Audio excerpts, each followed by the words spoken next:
There were once 3 lads who were not very nice.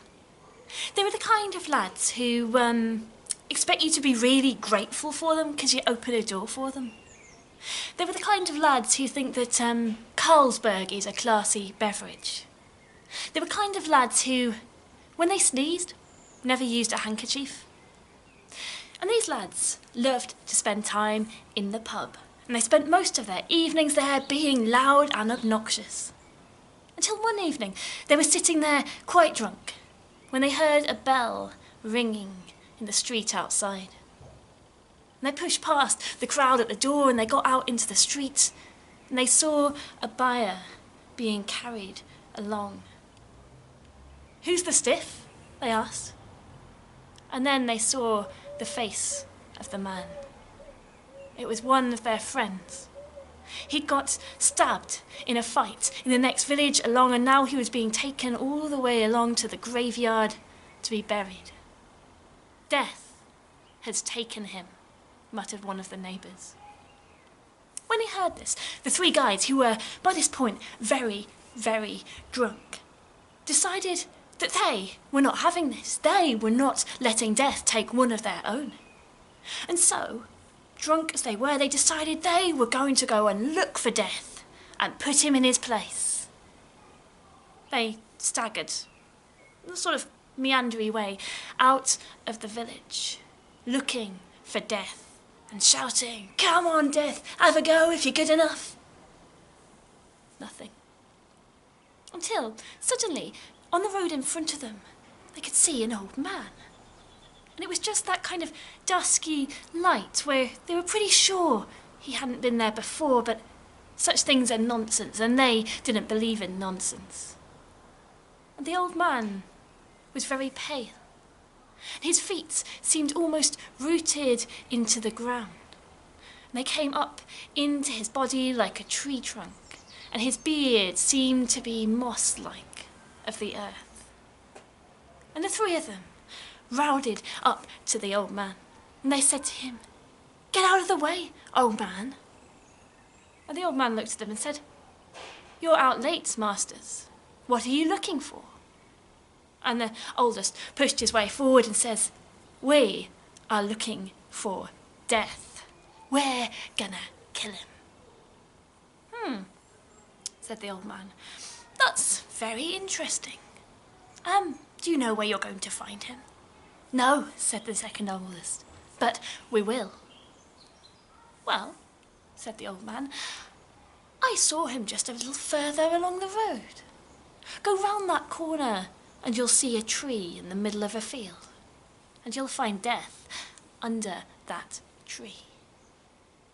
The 3 of them were very happy, and they pushed past the old man without even saying thank you. And the youngest of the 3 lads just looked back as he passed the corner, but there was nothing on the road. They went round the corner, they saw the tree in the middle of the field, and they didn't care that the farmer had just planted fresh crops in that ground. They went stomping across in their great big boots, smashing everything in their path into mud. When they got to the tree, they didn't see death at all. But they were slightly distracted because they could see a slight glimmer amongst the tree's roots. And they looked a little closer, and they saw a whole hoard of gold, buried by somebody perhaps in the 6th century, escaping persecution. And this gold was glimmering out onto the floor. And they were amazed. And they could see there was enough gold there to keep each of them in great comfort for the rest of their lives. "This is amazing," said the eldest. "Look, we've got a huge fortune here. I tell you what, one of us should go back to the town and get wine, and we will celebrate our good fortune."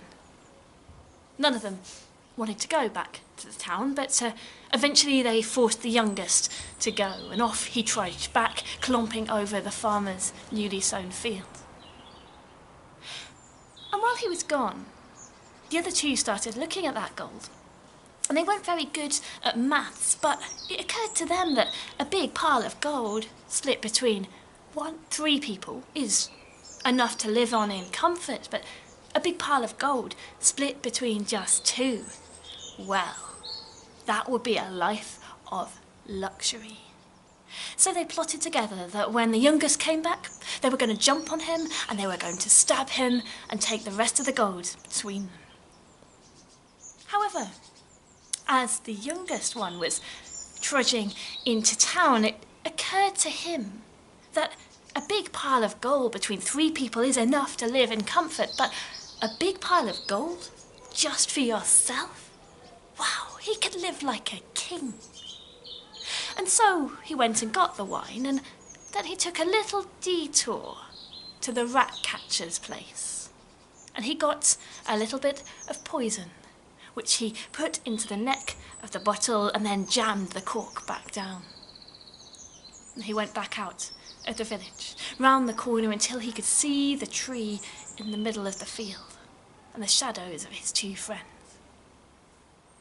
As soon as he got back to the tree, the other two pounced. And they jumped on his back and they took out their knives and they stabbed until he moved no longer. And then, they were proud and they were cocky about what they'd done. And they knew the whole of that gold was split between just those two. And so they prized the bottle of wine from their friend's dead fingers. And they undid the cork and they drank it down together. It took a little while for the poison to act. But when it did, it bubbled up from inside their bellies and flecked their lips with froth and retched and they retched and they retched until at last their souls gave up. And there they lay on the floor. And the gold glimmered in the moonlight. And the three men had indeed found death under that tree.